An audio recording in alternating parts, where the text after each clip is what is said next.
Lucas's voice echoed in the cool evening air of the French countryside, sending a shiver down my spine.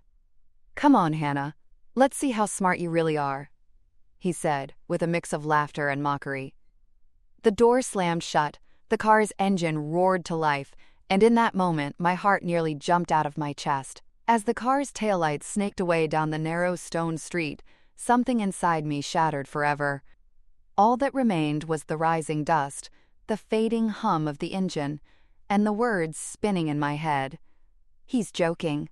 He just wants to scare me." But they were gone. They weren't coming back. And I, in this tiny town in the south of France, a place whose name I couldn't even pronounce, was left alone on the street, with only my little bag in hand. Just a few hours earlier, the argument had started over lunch at a cafe. Lucas's university friends, all men who still thought they were 20 when they gathered together, had drunk too much.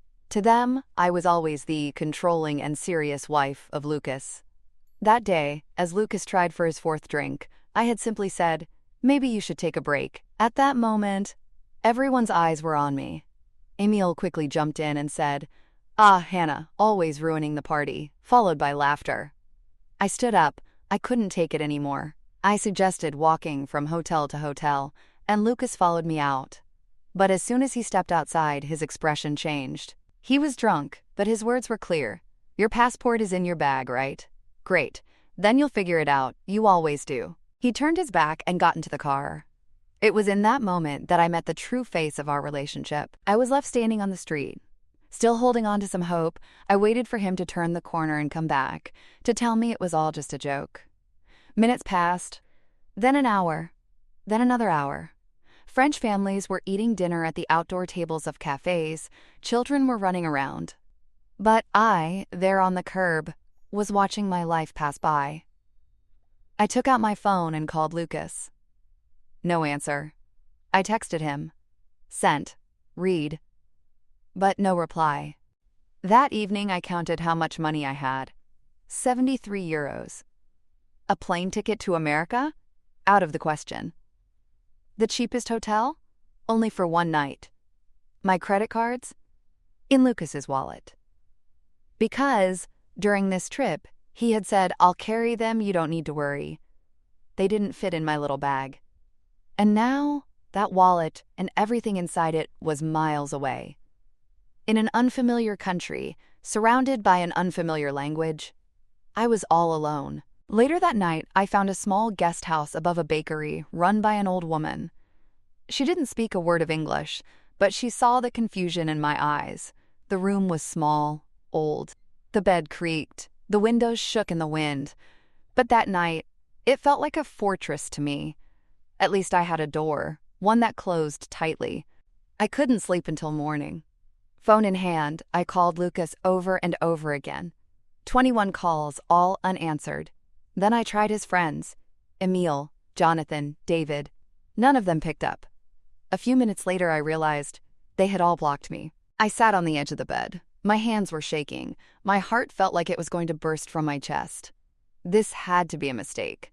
They must still be having fun. They'd come get me in the morning, maybe with an apology, or maybe just a shameless grin. But the morning came, and no one showed up. In that moment, I realized this abandonment wasn't an accident, but a planned humiliation. To silence me, they had used the oldest method of silencing a woman. They had left me alone. I don't remember exactly what I did that day.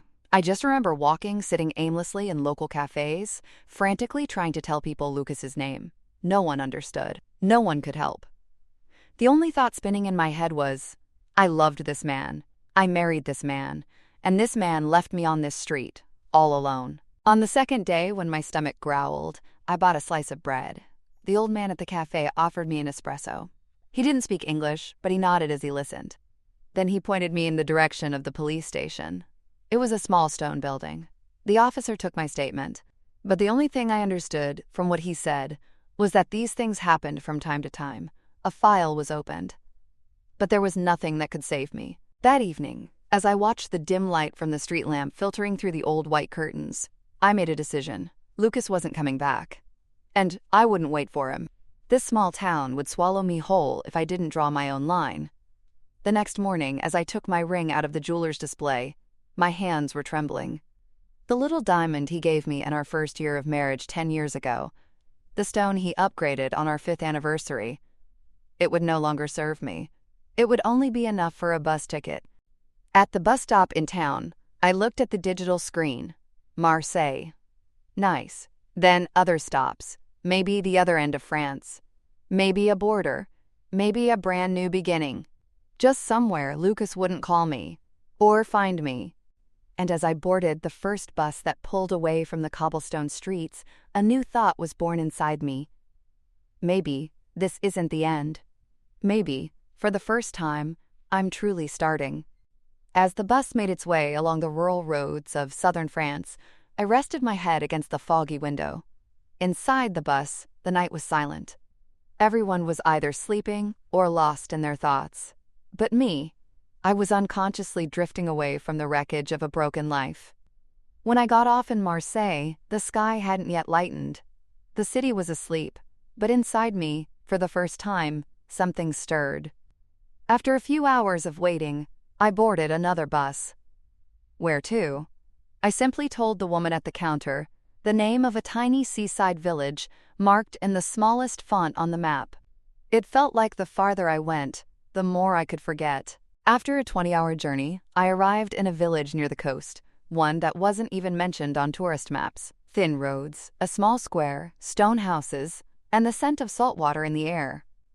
My phone's battery was long gone, and the money left in my pocket was enough for 2 nights of stay.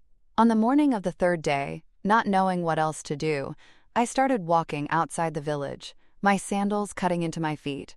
I was tired, hungry, but most of all, lost. The sky was clear, but I carried a darkness inside. My feet led me unconsciously down a dirt path, winding between hills. As I passed through a path lined with olive trees, my head started spinning. Then suddenly, my knees buckled. The world tilted. I fell to the ground, my hands covered in mud. My vision blurred, and my stomach churned. The last thought that crossed my mind was, I guess this is where it ends. Just then, I heard a voice from a distance. It wasn't French. A woman's voice, old and urgent. Hands touched my face, water was splashed on me. I opened my eyes. Before me stood an old woman, darkened by the sun, her face lined but with kind, compassionate eyes. Her hair was gathered under a headscarf. Gently, she poured a few drops of water from her flask onto my lips, speaking softly. The only word I understood was her name, Elise. She placed her hand on her chest. Elise, she said. Then looking at me, she raised an eyebrow as if to ask. I whispered, almost in a breath, Hannah, nodding, with a soft smile. She took me in her arms. With almost no effort, she carried my weak body toward a stone house visible on the hill. From the outside, it looked like a house in the middle of an olive grove, hosting only silence. But in that moment, it felt like salvation to me.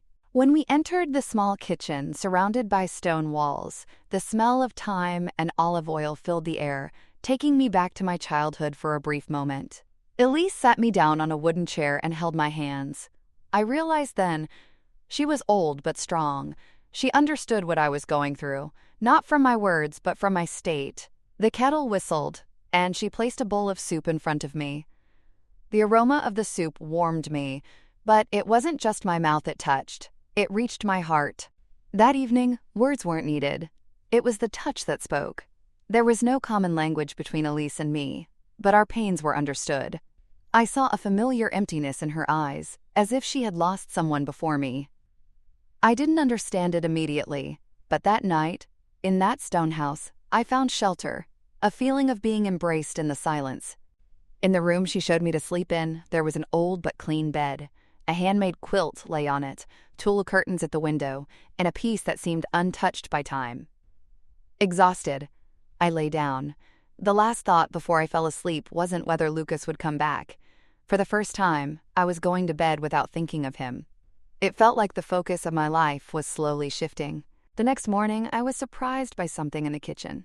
Clean clothes, probably from Elise's daughter, a dress several sizes too big, but carefully washed and folded. A soft handkerchief beside it carried the scent of laundry soap. When I went downstairs to the kitchen, Elise greeted me with a big smile. offering me coffee and fresh bread. There was olive oil and honey on the table as well. I tried to thank her, opening the translation app on my phone. "I'm grateful, but I have to go," I said. She shook her head quickly. "Non. Repos. Rest," she said with her eyes. From that moment on, each day followed the same pattern. I tried to leave. I put on my shoes, grabbed my bag, but each time Elise stepped in front of me. One time she took my arm, another time she opened a box. She pulled out photos. A young woman holding a baby. "Marie," she said. Then she pointed in the distance. "Australia." I understood. Her daughter was gone. She hadn't even seen her granddaughter. And now she was placing me in the emptiness left behind. Inside me, both guilt and a sense of belonging surged. She needed me. And I needed someone. Maybe just for myself. The first week I spent with Elise felt like a journey between reality and dreams. Every morning, I woke up to the sound of roosters, greeted by the smell of fresh bread and strong coffee in the kitchen. In the stone house, with cracked walls but a strong soul, I realized that time flowed differently here. The days shaped themselves according to the rhythm of the seasons, not digital calendars. Mornings began among the olive trees, and evenings ended with the crackling of the wood stove. One morning, Elise smiled as she looked at my hands. She pointed to the calluses on my fingertips and then showed me her own hands. Mine were still soft, city hands. But hers were like time itself. That day, for the first time, she gave me a real task. She asked me to wash some old clothes. She poured boiling water into a large stone tub in the garden, handed me the soap and showed me, "Tourne, doucement." She indicated that I should scrub gently. I crouched on my knees and dipped my hands into the cooling water. As I washed the clothes, I thought about how my life, once adorned with white dresses, had become soiled over the years. Years that appeared smooth on the outside, but were full of suppressed dreams. And now, for the first time, I was truly cleaning something with my hands. Elise first searched for determination in my eyes before letting me work in the olive groves. Every morning, looking toward the horizon, she would nod and ask, "Aujourd'hui? Today?" The first day, I just watched. On the second day, I cut a few branches. By the third day, she finally gave me a basket. As I carefully picked the olives, I realized this task was simple but sacred. Every fruit was the result of time and labor. Every olive slipping through my hands whispered to me, "You're still here. You're still alive." In the evenings, while cooking in the kitchen, Elise quietly began to open up about her past.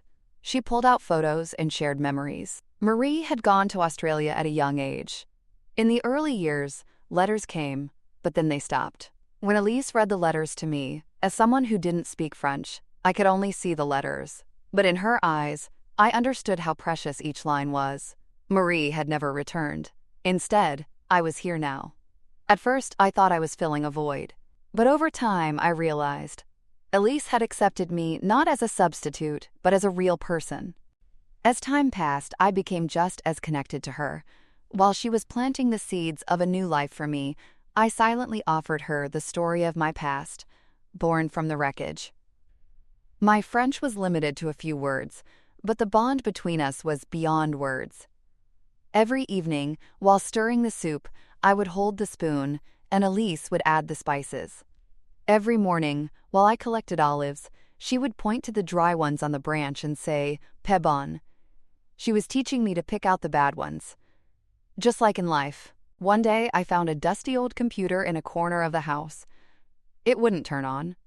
But inside me something sparked, something of my old self. I had wanted to be an interior designer. I remembered the notebooks where I used to draw my dreams long ago. Gabriel had once laughed and picked them up, saying, "If these had existed, they would have happened." In that moment, I began to clean the old computer. Maybe it was beyond repair, but there was something inside me waiting to be fixed. Myself. In the evenings, I started taking notes. I drew the layout of the garden, the shelves in the shed, the arrangement of the produce, and then the kitchen's functionality. When I showed them to Elise, she didn't understand, but I could see a strange glimmer in her eyes. "Architecte?" she asked. I nodded. "Designer." That moment brought me a step closer to her. My past was no longer a shame. It had become a part of me. Every day, I touched something new, learned a new skill, and built a new me. I was shedding the invisible clothes I had worn for years. As the Hannah shaped by Gabriel slowly faded, my true self began to emerge in the shadows of the olive trees. But the past doesn't stay silent for long. It was still watching me. We hadn't faced it yet. There were still unanswered questions, unresolved silences. But for the first time in my life, instead of running from my past, I had put some distance between it and me, and I had drawn my own footsteps in that distance. And then that evening, Elise spoke to me for the first time about the market. Marché, she said. Then she pointed to the basket. Toi et moi. You and me. We would take the products to sell. Handmade olive oils, soaps, pickles. And this wasn't just the market for products. It would be the place where my life, my freedom, and my labor would finally be acknowledged. I woke up early on market day.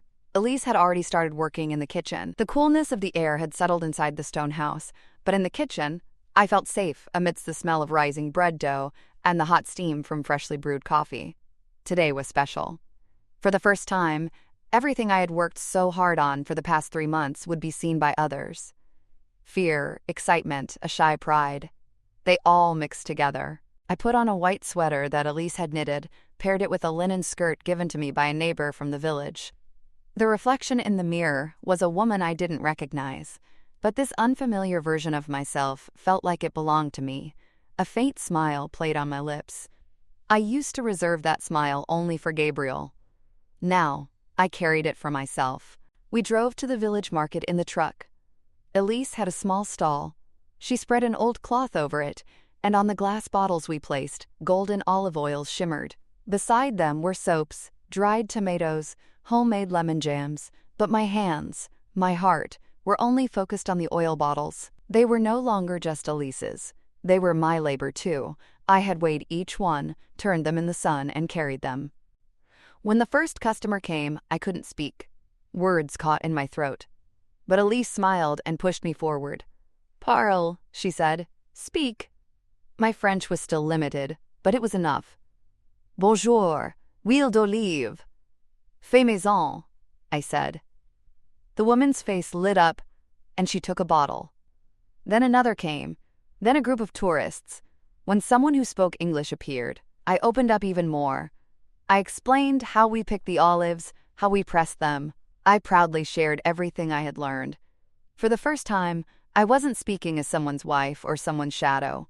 I was speaking as me. At the end of the day, Elise handed me a small envelope. Inside were a few banknotes. "Pour toi," she said. "For you." "But you don't have to," I said with my hands. "It's your house, your product." Elise shook her head. "Travail juste, paye juste."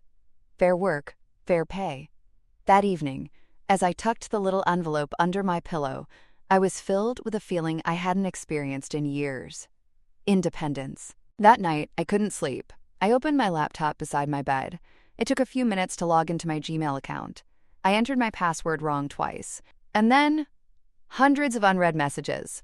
Old friends, curious messages, anxious questions.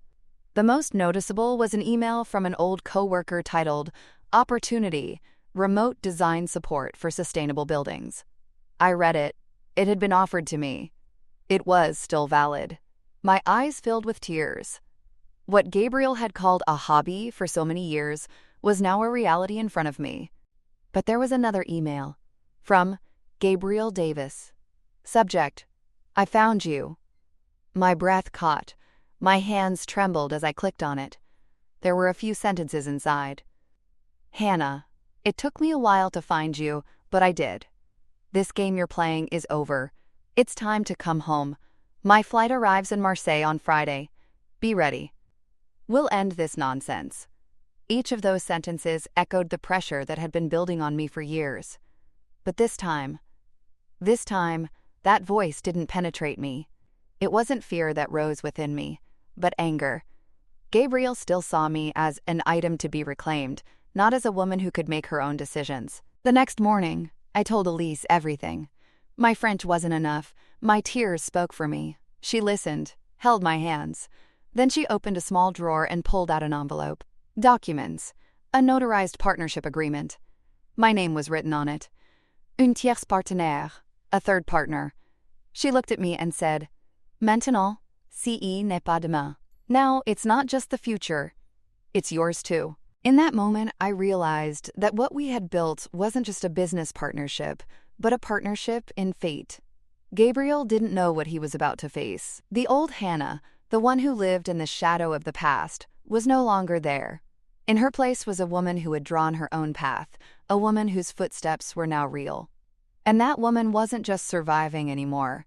She was existing. On Friday, the sky was clear with a childlike innocence. No clouds, no breeze. But inside me, everything had quieted under the shadow of an approaching storm. Elise made me tea early in the morning and sat down in the kitchen. She didn't speak. With her eyes, she asked, "Are you ready?" I nodded slowly.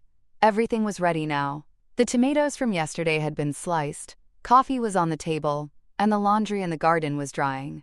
But the real preparation had taken place deep in my heart. I was ready for Gabriel. Around early afternoon, I heard a familiar but unwanted engine noise from a distance.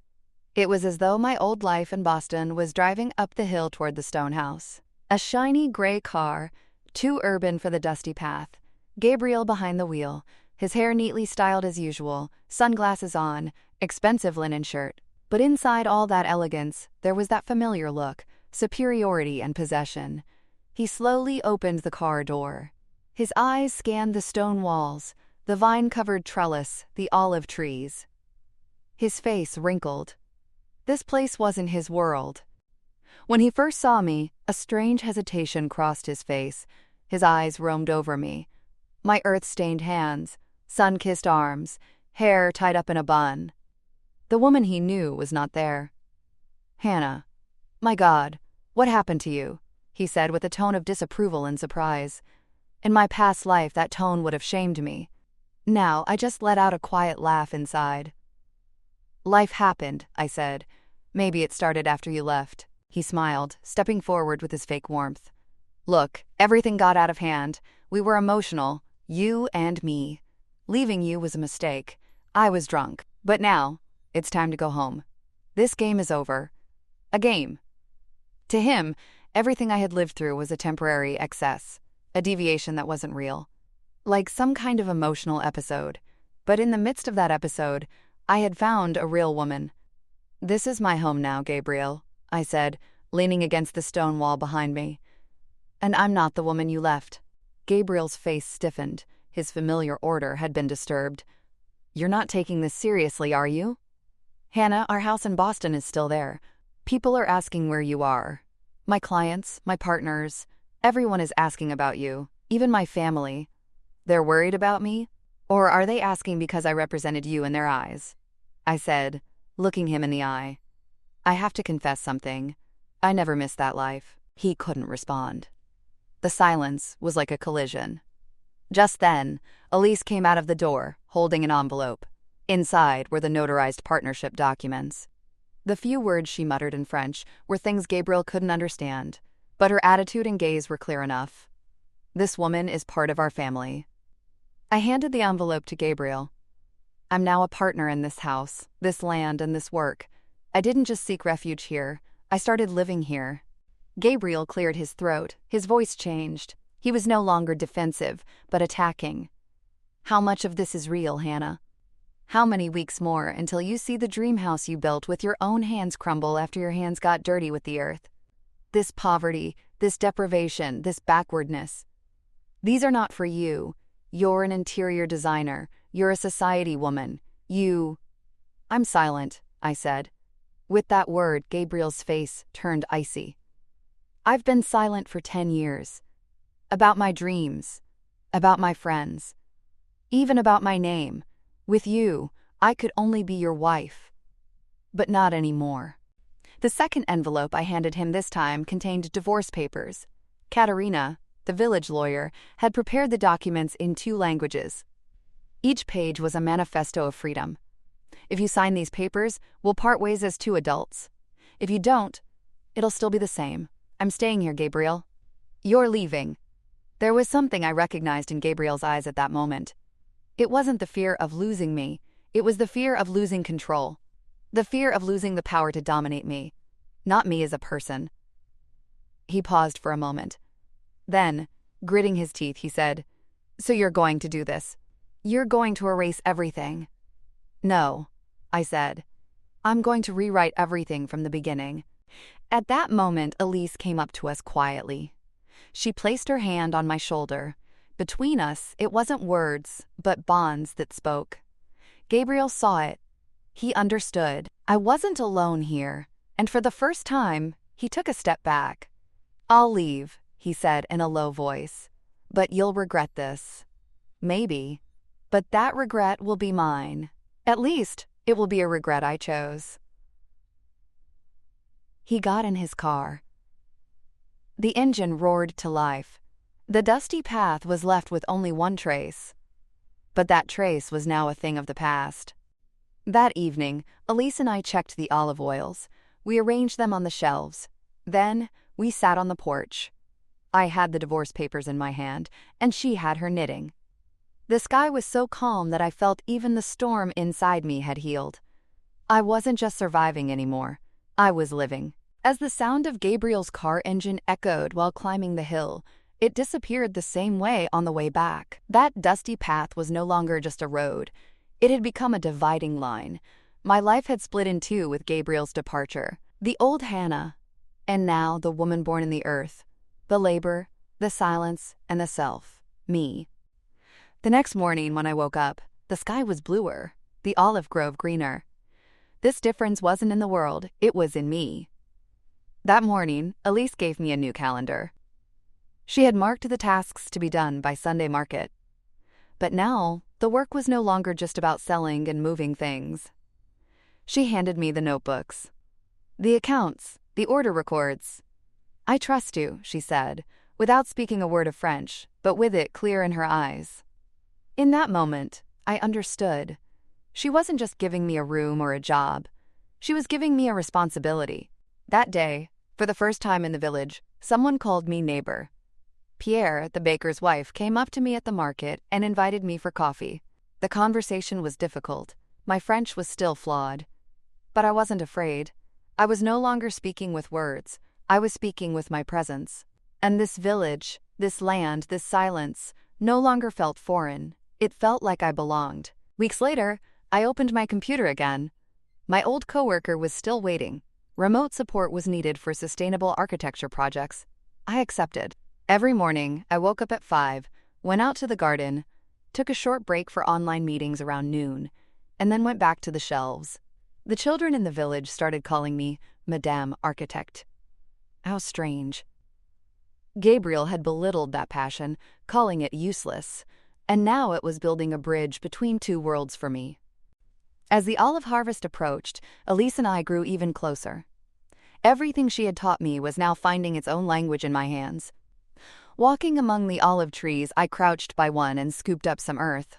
I tasted the salty, oily, life-filled flavor on my tongue. The earth was no longer just ground. My roots were there. As winter approached, I began planning a new house. The upper part would be restored for guests, and the bottom would become a workshop. At first, Elise said, "This is enough." But when she saw the plans, her eyes lit up. This wasn't just a house project. It was an existence rising from the ashes of the past. Not Gabriel's glass molds, but the stone walls I had built. When the divorce papers became official, I only looked at the envelope from the mail for a few seconds. I no longer needed a sentence or an explanation to describe that marriage. It had been months since I had uttered Gabriel's name. I now had a life where I could say I. Around me were olive trees, shelves with soaps I had made, weekly market plans in my agenda, and in my heart, an identity born from silence. At the end of the year, during the village's New Year's celebration, the committee invited me. I chose the tablecloth. I added a cake made from my own recipe to the menu. I was the first to be asked to dance. When Elise hugged me that night, she whispered one word in my ear, "Fier, my daughter." In that moment, I understood. Life isn't only measured by losses, but by gains. And some losses are what rebuild a person. In my past, I was abandoned, but I chose my future. A woman doesn't need expensive clothes, luxury apartments, or titles to rebuild herself.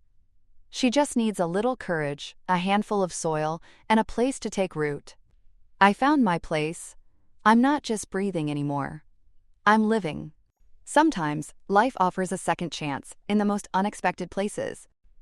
Just like in Hannah's story, hope born from the midst of destruction sometimes begins with just one brave step. If this story touched your heart, made you think, or called out to somewhere inside you, please don't forget to subscribe to our channel and like the video. We're here to rediscover, grow stronger, and heal together with every new story. Also, share your thoughts with us in the comments, because every word from the heart is the most valuable part of this journey.